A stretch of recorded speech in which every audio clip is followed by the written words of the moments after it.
आपण पाहत आहात कराड टुडे न्यूज।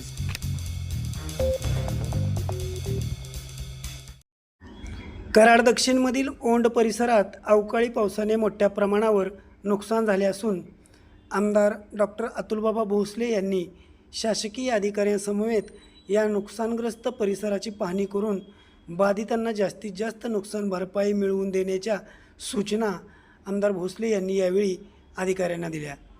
ओंड परिसरातील थोरातमळा, शिंदेमळा परिसरात अनेक कुटुंबांच्या घरांचे मोठ्या प्रमाणात नुकसान झाले असून जनावरांचे गोटे छप्पर उडून जाण्याबरोबर परिसरातील पिकांचेही मोठ्या प्रमाणात नुकसान झाले आहे। या पाहणीनंतर आमदार डॉक्टर भोसले यांनी प्रशासनाला तात्काळ पंचनामे करण्याच्या सूचना दिल्या आहेत।